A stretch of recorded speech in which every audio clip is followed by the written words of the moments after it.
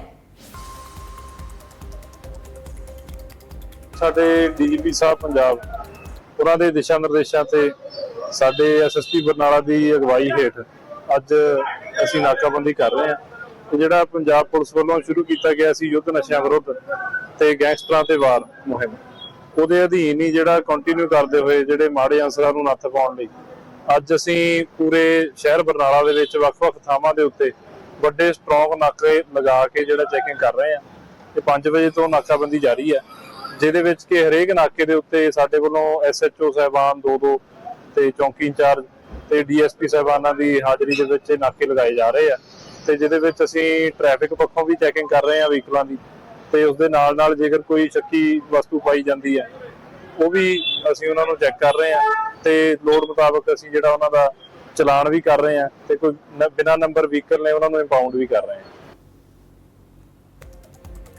और वहीं दुबई में 1 महीना पहले संदिग्ध परिस्थितियों में मरे कुलवंत सिंह के पिता का शव आज अमृतसर इंटरनेशनल एयरपोर्ट पहुंचते ही माहौल तनावपूर्ण हो गया है। शव पहुंचने के बाद मृतक के परिवार और ससुराल पक्ष के बीच अंतिम संस्कार को लेकर के तीखी बहस हो गई है।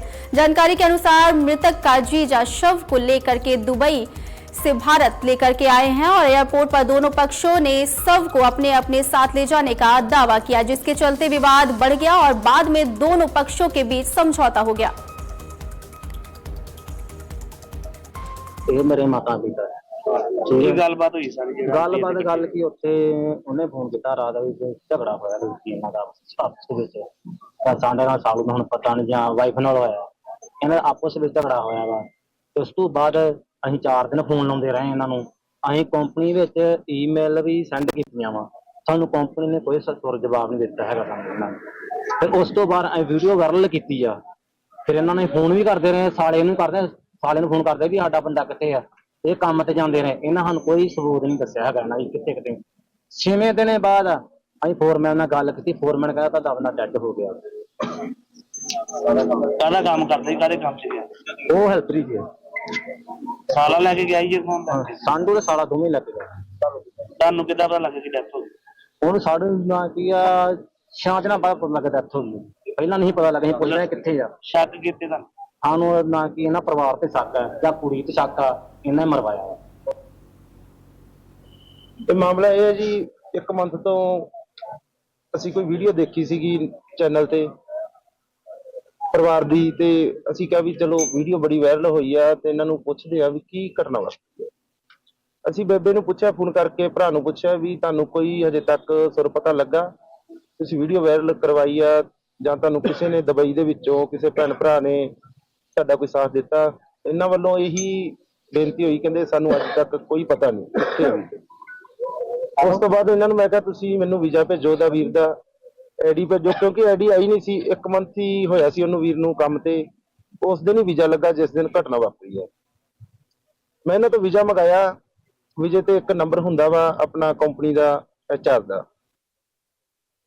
ਕੀਤਾ ਚੰਗਾ ਹੀ ਹੋ ਮਾੜਾ ਜਿਹਾ ਇੱਥੋਂ ਪੈਸੇ ਲਾ ਕੇ ਘੱਲਿਆ ਸੀ ਉੱਥੋਂ ਘਰੋਂ ਆ ਗਿਆ ਵੱਖਰਾ ਕਰਤਾ ਉਹਨੂੰ ਉਹ ਸਾਡੇ ਕੋਲ ਆ ਗਿਆ ਤੇ ਇੱਥੋਂ ਮਾਦਾ ਮੈਂ ਬਾਹਰ ਜਾਣਾ ਇਹੀ ਉਹਨੂੰ ਨੇ ਆਖਿਆ 1 ਸਾਲ ਹਜੇ 8-9 ਮਹੀਨੇ ਹੋਏ ਵਿਆਹ ਨੂੰ ਕਾਹਲੀ ਕੀਤੀ ਉਹਨੇ ਦਾ ਮੈਂ ਬਾਹਰ ਜਾਣਾ ਉੱਥੇ ਜਾ ਕੇ ਹਜੇ 1 ਮਹੀਨੇ ਦੀ ਤਨਖਾਹ ਮਿਲੀ ਤੇ 1 ਮਹੀਨਾ ਉਹਨੇ ਅਜੇ ਦੂਜੀ ਮਿਲਣੀ ਸੀ ਤੇ ਉਹ ਸ਼ਰਾਬ ਮੁੜ ਕੇ ਪੀਣ ਡਿਆ ਪਿਆ ਉੱਥੇ ਸ਼ਰਾਬ ਪੀਂਦਾ ਤੇ ਰੋਟੀ ਪਤਾ ਨਹੀਂ ਮੋਬਾਈਲ ਭੰਨਿਆ ਉਹਨੇ ਪਹਿਲਾਂ ਮੁੜ ਕੇ ਮੁੰਡੇ ਸਾਡੇ ਕੋਲ ਗਿਆ ਉਹ ਸਾਲਾ ਭੰਵਈਆ ਦੋਵੇਂ ਰਹਿੰਦੇ ਸੀ ਕੋਈ ਬੰਦਾ ਨਹੀਂ ਤੇ ਵੱਡੇ ਸਾਡੂ ਕੋਲ ਗਿਆ ਉੱਥੇ ਪੀਂਦੇ ਪੁੰਦੇ ਰਹੇ ਉੱਥੋਂ ਹੀ ਆ ਗਿਆ ਮੁੜ ਕੇ ਉੱਥੋਂ ਆ ਕੇ ਤੇ चला गया थोड़ा लाभते रहे नहीं लगा।